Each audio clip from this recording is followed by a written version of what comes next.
Ja, en ny programpunkt. Vi ska ju släppa fram USAs ambassadör, men med honom också varje entreprenörs och startup-bolags våta dröm. Alltså sedan 2010 så har han investerat i över 80 techbolag. Men om du vill fånga hans intresse idag så är det bara klimatrelaterade innovationer som gäller. Idag så driver han Climate Tech Fond Pale Blue Dot. Jag pratar givetvis om Hampus Jakobsson som är här idag för att samtala om entreprenörskap och innovation med USAs ambassadör i Sverige, Ken Howery. Så jag säger välkommen upp Hampus Jakobsson, men jag ska lämna över till dig nu. Ja, där, du kommer från det hållet. Ja, välkommen upp. Det ska bli mycket intressant att höra samtalet. Tack. And I actually thought I'll just ask Ken to come up right away. So please come up. And I think you don't need a long introduction for me.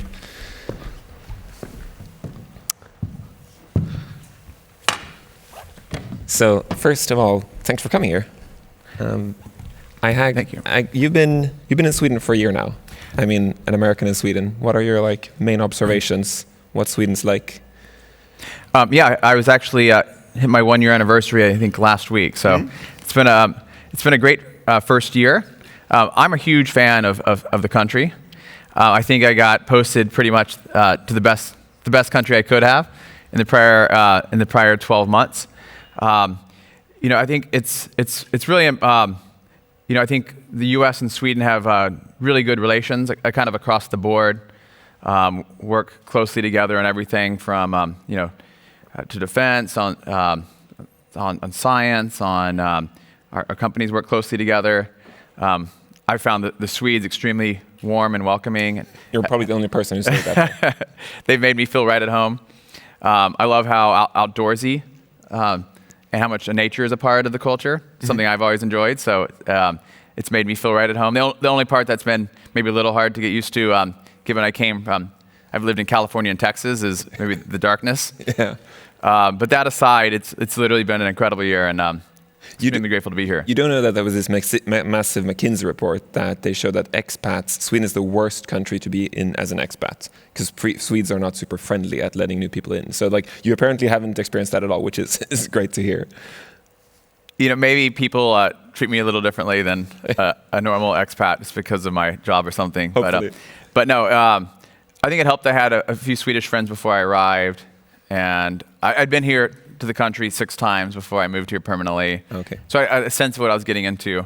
I usually always try to trick my American friends to come here during June to August and just say the weather is like this all year long, and just see if I can get them to move. Yeah, so it works every time. Yeah, it works every time until they meet February, which is not the best part maybe. But what has been your kind of highest priorities this year? Well, my top 3 priorities as ambassador have been, number 1, to strengthen our defense and security relationship, especially pushing back against non-democratic regimes. Second has been to strengthen trade and investment between Sweden and the U.S.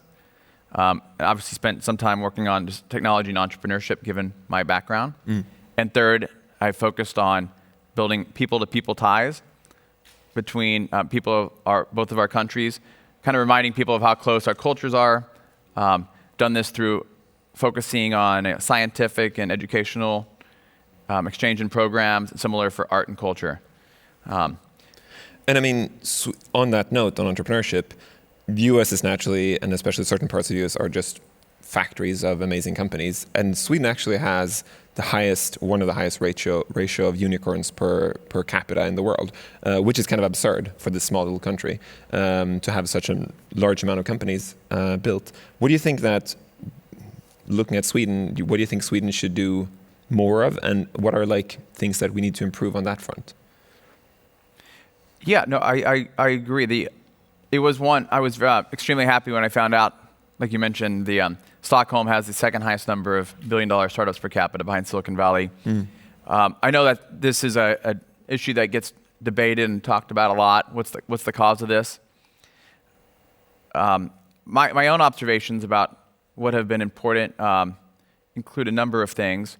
I think it helps that the country has this kind of history of innovation and discovery. I mean, everything from being home of Alfred Nobel, to Ericsson, IKEA, and Spotify. I think the fact that you have so many great universities here in the country plays an important part.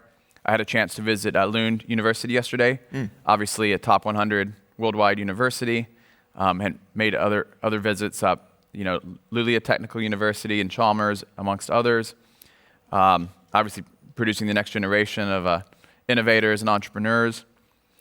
I think that some of the investments that Sweden made back in the 90s have paid dividends. I know the country invested in high-speed internet really early and provided a scheme allowing people to get home PC ownership back in the 90s. Allowed people to get computer skills early in the computer wave, which then they could use. Maybe some of those people become programmers or whatnot. I think once you have kind of a few successes under your belt, like you have a Spotify goes public, it's worth $50 billion. That means you've minted hundreds of millionaires. Those people then can go off and become angel investors in the next generation of companies, as well as provide mentorship. And I think it provides almost like maybe some type of national confidence, like, oh, if he did that, why can't I do that? And it gives more courage for the next wave of entrepreneurs to start. Yeah, I think it definitely is a lot about the courage. And I think that's actually another problem I think Sweden has had, that the US has plenty of more like female leaders and female entrepreneurs than Sweden has. Like Sweden is all about diversity in the home, but it feels like at least on the entrepreneurial scene, Sweden has a lot worse. Like if you look at capital going to female entrepreneurs, it's still a big issue in Sweden. But hopefully like that's something we're all trying to change, I hope. But you were saying about the universities, I think that the Swedish university structure and legal system is very different from the US. I think that, you get literally paid or like get very cheap loans from the government from going to university. Researchers own their own IP, whereas in the US it's very different. How do you think this affects kind of that? Now you've been around to the different universities as well. Yeah, no, we were learning about that IP issue a little more yesterday. It's definitely allows you to get maybe better professors if they know that anything they invent in the lab they can own. So that definitely seems like a really interesting approach. I think obviously we have different educational systems. I think there are pros and cons probably of each system. I think the things that are I think everyone agrees on are that both of our countries have some of the top universities in the world. I think both countries produce very, very smart graduates, hardworking, innovative. The U.S. System has there is some choice built in, depending on what level of ambition you have or the amount of money you want to spend. You can obviously go from everything from a trade school to a junior college to all the way up to an Ivy League university.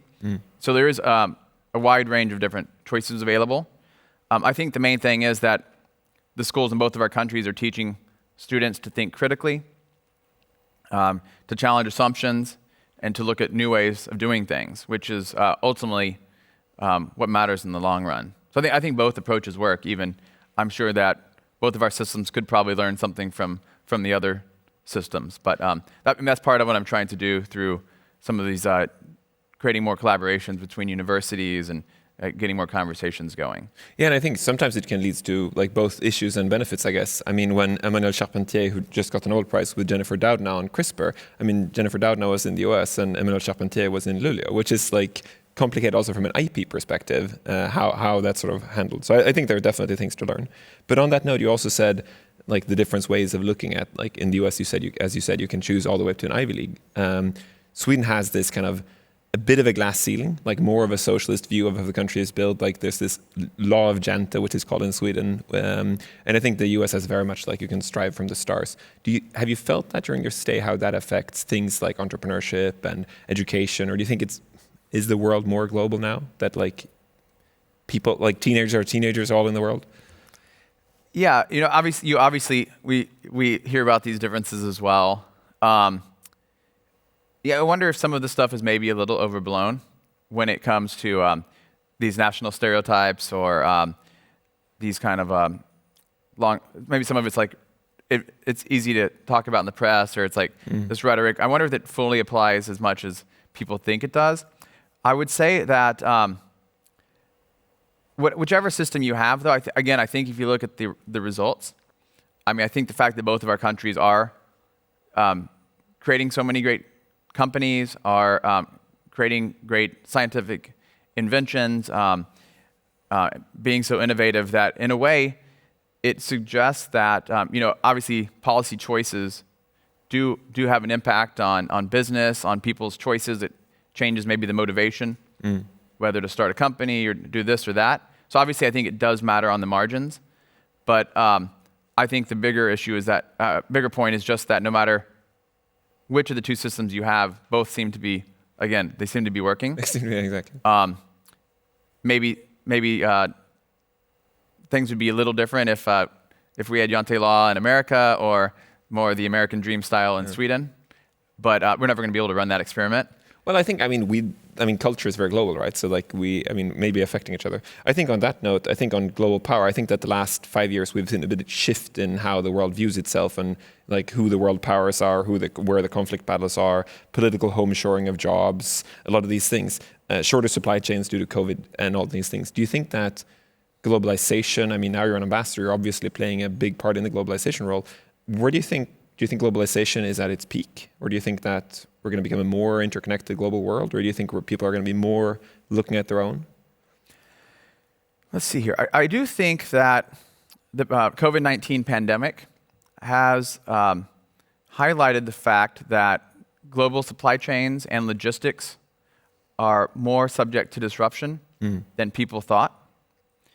In a way, I think it obviously COVID-19 could be considered like a black swan event.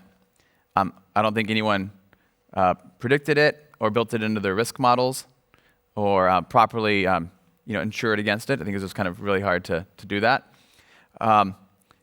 First of all, I think it's worth mentioning there are a couple different trends happening in the background, even before COVID, of course.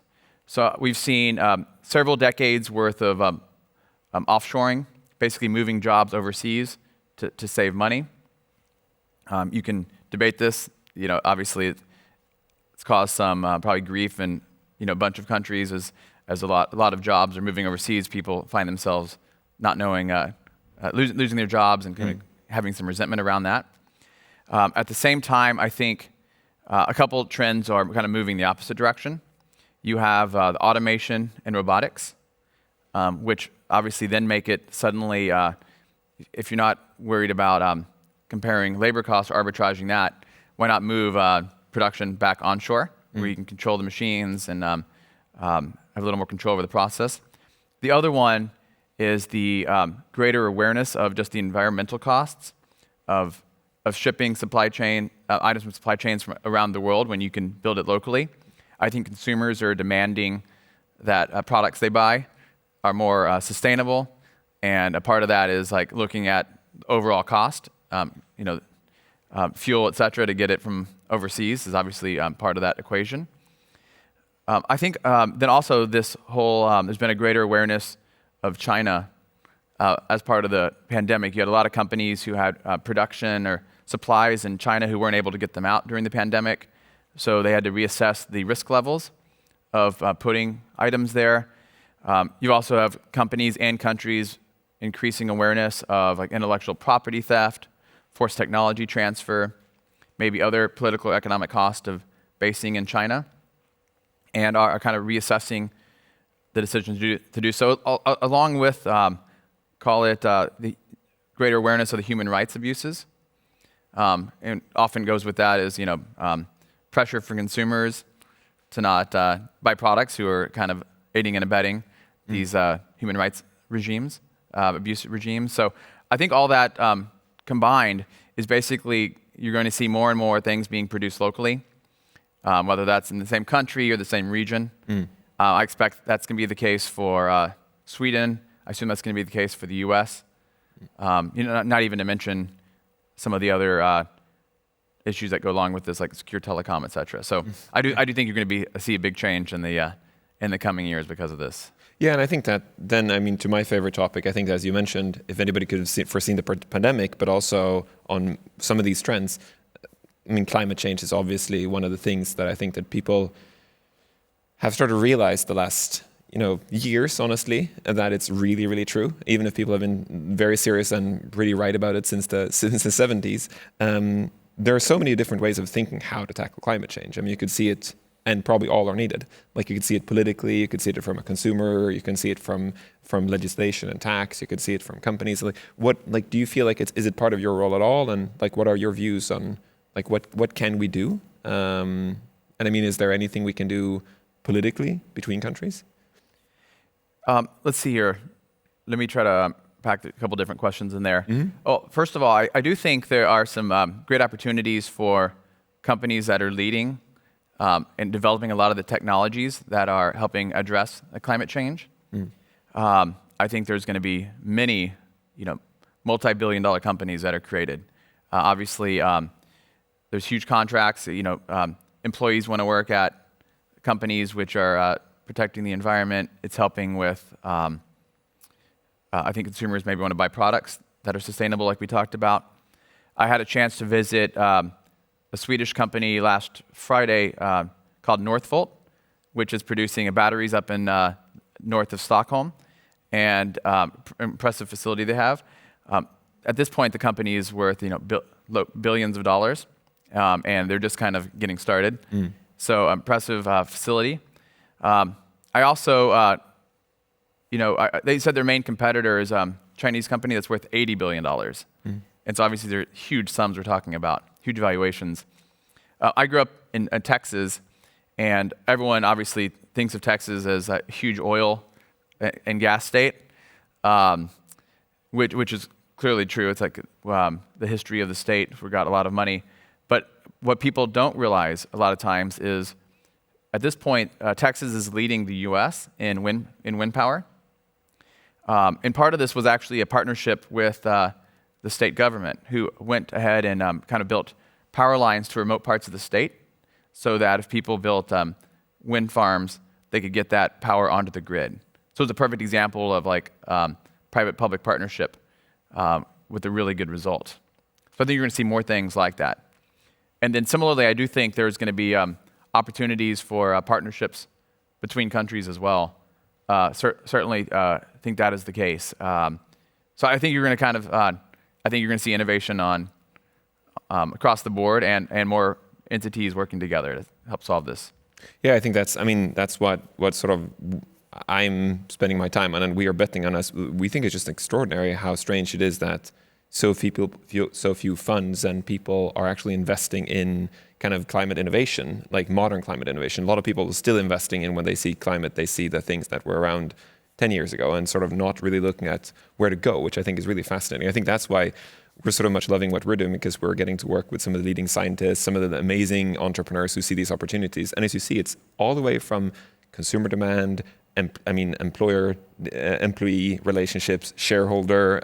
You see like Amazon meeting their, Amazon went out and said they're going to meet the climate accord, the Paris Climate Accord 10 years in advance. Was that because of their customers? Was it because of shareholder pressure? Was it because of they think it's the right thing to do? Was it because they think they can save money on it? I think that all these forces are at play, right? So That's a great example, absolutely, yeah. I think this is going to happen company by company, so it's good. I think our time is up. I'm going to look at somebody to understand if we have to get off stage. No, we have a couple more minutes, because I'd love to. Yeah, good, thanks. So just actually one thing, because that takes me to kind of one of my last questions. And 2020, there's so many problems we need to solve, and some of them are systemic problems, and some of them are naturally like point problems. What do you see like are meaningful innovations 2020 and going forward? What would you like to see more of? Well, let's see. If we're talking about 2020 specifically, obviously the elephant in the room would be COVID-19, and what kind of changes you're going to see as a result. Obviously, we've all had to change the way that we work. We've all had to change the way that we live. There's been a kind of ongoing debate which of these changes are going to be permanent, which things will go back to normal versus will stay at this new normal. I think that's an open debate. We could probably be here all day trying to analyze that. I do think, though, that you're going to see a lot of the changes that are occurring this year stick around.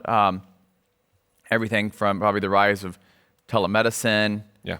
There'll probably be some jobs that transition permanently to work from home, depending on the industry and the specific role. I think there's been a obviously huge boost in e-commerce no longer need to go to the store, just buy it online. New delivery systems, Amazon's maybe part of that, like you talked about.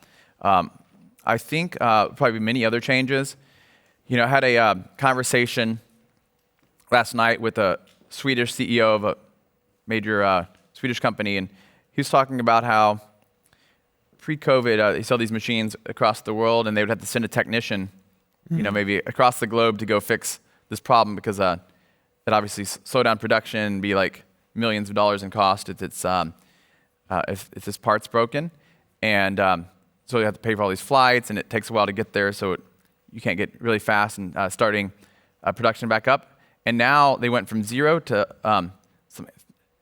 something like 6,000 cases of they're using virtual and augmented reality to fix these machines.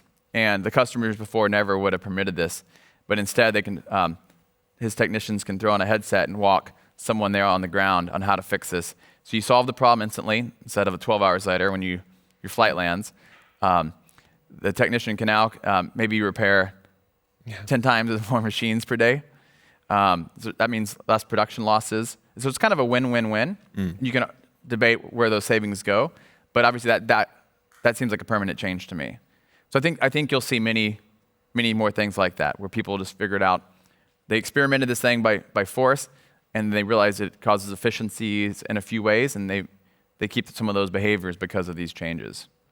Yeah, and I really agree. I think that it's been one of those cultural shifts where people have said, companies and consumers have said something was either impossible, inappropriate, or not wanted, have now had to do it for a couple of months. And now suddenly people are like, this is not that bad idea, actually. And I think it's really fascinating. And I think it's also shown a lot of underbellies of really systemic problems, where suddenly some of these things have been things that we kind of were able to kind of ignore as society, and now suddenly you can see these things. And I think that's going to be interesting to see 2021 and going forward, how anything from domestic abuse to, inequalities are going to be needing a problem that we have to look into. And I think that's going to be, and it's hard, of course, to solve that with a simple thing, but I think it's good that they've been really exposed 2020. They've not been bigger, they've just been more in the light. So Right. Sometimes half the problem is just what to focus on. Yeah. And I think that now, we're both like originally from entrepreneurship backgrounds, and if you would be, I have a last private question, maybe we can do it off camera, but like as a career advice, like if one were to become an ambassador, like what book should I read? What should I not say? What should I watch out? Should I clean my Facebook? Like, what do I need to do? In preparing. Yeah, exactly. Well, let's see here. The process for me was quite is quite a long process. In the U.S. at least, you have to go through an extensive security clearance. They kind of talk to your neighbors and talk to long-time family friends or companies you work with and colleagues. Make sure you're kind of not someone who's going to steal secrets or et cetera. Then there's a whole conflict of interest process. We have to look at what you invested in and make sure that's not going to cause any conflicts with your job. But that's kind of the annoying parts. But the fun parts are you get to learn about foreign policy. You get to learn what are the main issues you're working on with the country you're going to. You get to learn about your new host country. So for me, that was reading everything I get my hands on about Swedish politics, Swedish business, like the culture, learning about the geography and the history. And so that's a really fun piece. And then, there's definitely, you want to kind of make sure there's nothing that, people can use against you. And so you kind of like lock up most of your social media accounts just for your friends. Or you, there's probably things like that which are wise. The biggest changes, I think, and there's a question of what the day-to-day actually looks like. And so I think in the private sector, you deal with issues around that are in the scale of millions of dollars, maybe low billions. In government, you can deal with some issues that are in the trillions. Yeah. Instead of focusing on one company, you focus on national security. There are definitely some downsides. We joke a lot more paperwork. You have to wear a suit every day. I used to dress like that every day. Yeah. I put on a shirt for you too. Oh, you did? Yeah, Thank you. But it's really rewarding. I think in both cases, you work with really smart teams. You're trying to get an informational edge. You're trying to predict the future so you can react to it and be prepared. I do think having more technologists in government is a good thing. I think we're an underrepresented group. Totally. And so I hope to see you across the Let's see. the diplomatic table here at some point. Yeah, let's see. Thanks a lot for coming, and I hope you have a great stay here. Thank you so much. It's good to be here. Thanks. Thanks.